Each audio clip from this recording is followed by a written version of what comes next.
2028 లోపల పీఓకే అనేది ఇండియాలోకి వచ్చే అవకాశాలు చాలా ఎక్కువగా ఉన్నాయి. జై శ్రీరామ్.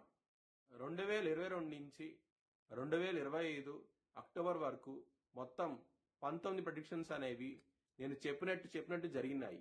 అవన్నీ కింద డిస్క్రిప్షన్ లో ఇవ్వడం జరుగుతోంది. మీనరాశికి అధిపతి శని. మీనరాశిలో ఉత్తరాభాద్ర 4 పాదాలు, రేవతి 4 పాదాలు, పూర్వాభాద్ర 4వ పాదం ఉంటది. ఈ నక్షత్రం వాళ్ళందరికీ నేను చెప్పే వార ఫలితాలు వర్తిస్తాయి. ఈ వారంలో మీనరాశి వారికి సూర్యుడు యోగిస్తున్నారు, శుక్రుడు యోగిస్తున్నారు, బుధుడు యోగిస్తున్నారు. 3 గ్రహాలు యోగిస్తున్నాయి. మిగతా గ్రహాలు వ్యతిరేకత ఫలితాలు ఉన్నాయి కాబట్టి శివుణ్ణి ఆరాధించండి, శివుడికి అభిషేకం లాంటివి చేయించండి. చాలా చాలా మంచి ఫలితాలు ఉంటాయి.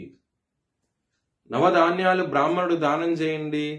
అన్ని గ్రహాలు వ్యతిరేకత ఫలితాలు ఉన్నాయి కాబట్టి బ్రాహ్మణుడికి దానం చేస్తే నవధాన్యాలు మంచి ఫలితాలు చూస్తారు. శనివారం రోజున ముఖ్యమైన పనులు స్టార్ట్ చేసిన ఖచ్చితంగా విజయం సాధిస్తారు. అలాగే సోమవారము, మంగళవారం, బుధవారం ముఖ్యమైన పనులు స్టార్ట్ చేయకండి. స్టార్ట్ చేస్తే కనుక వ్యతిరేకత ఫలితాలు వస్తాయి, ధన నష్టం వచ్చే అవకాశం ఉంటది. కొంచెం జాగ్రత్త తీసుకోండి. ధనపరంగా మాత్రం మీనరాశి వారికి చాలా ప్రాబ్లమ్స్ అంటూ ఉంటాయి.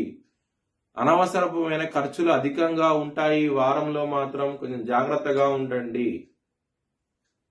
కుటుంబ పరంగా 17 జనవరి వరకు చాలా ఇబ్బందులు ఉంటాయి, చాలా గొడవలు ఉంటాయి. కొంచెం జాగ్రత్తగా ఉండండి. లవర్స్ కి మాత్రం బ్యాడ్ టైం నడుస్తోంది. మీ లవర్ కి మాత్రం ప్రపోజ్ చేయకండి. ప్రపోజ్ చేసి రిజెక్ట్ చేసే అవకాశాలు ఎక్కువగా ఉన్నాయి. హెల్త్ పరంగా మాత్రం బ్యాడ్ టైం నడుస్తోంది. కొంచెం జాగ్రత్తగా ఉండండి. 6వ స్థానం అధిపతి అయిన సూర్యుడు ఇక్కడ 10వ స్థానంలో ఉండి శని గారి దృష్టి ఉన్నది కాబట్టి కొంచెం ఇబ్బందులు పడతారు. ఆరోగ్య పరంగా, శత్రువుల పరంగా కొంచెం జాగ్రత్త తీసుకోండి. కోర్టు కేసు విషయాల్లో కూడా ఇబ్బందులు ఉంటాయి. కొంచెం జాగ్రత్తగా ఉండండి. బిజినెస్ పరంగా మాత్రం పెట్టుబడి అనేది తగ్గించి పెట్టుకోండి. విష్ణు సహస్రం పారాయణం చేయండి. బిజినెస్ పరంగా ఇంప్రూవ్మెంట్స్ అంటూ కనబడతాయి. మ్యారేజ్ పరంగా బ్యాడ్ టైం నడుస్తుంది. 7వ స్థానంలో శని గారి దృష్టి ఉన్నది మరియు సప్తమాధిపతి 10వ స్థానంలో ఉండి శని గారి దృష్టి ఉన్నది. ఈ విధమైన గ్రహస్థితి ఉండటం మూలంగా మ్యారేజ్ పరంగా చాలా చాలా ఇబ్బందులు అవుతే ఎక్కువగా ఉంటాయి. కొంచెం జాగ్రత్త తీసుకోండి. హనుమాన్ చాలీసా పారాయణం చేయండి. హనుమాన్ టెంపుల్ కి వెళ్ళండి. ఇంకా మంచి ఫలితాలు ఉంటాయి మ్యారేజ్ పరంగా మాత్రం. వృత్తి పరంగా మాత్రం బ్యాడ్ టైం నడుస్తోంది. కొంచెం జాగ్రత్తగా ఉండండి. రెస్పాన్సిబిలిటీస్ పెరుగుతాయి, పాలిటిక్స్ పెరుగుతాయి. గ్రోత్ పరంగా మాత్రం అంత అనుకూలంగా అయితే ఉండదు, ఇబ్బందులు పాలవుతారు.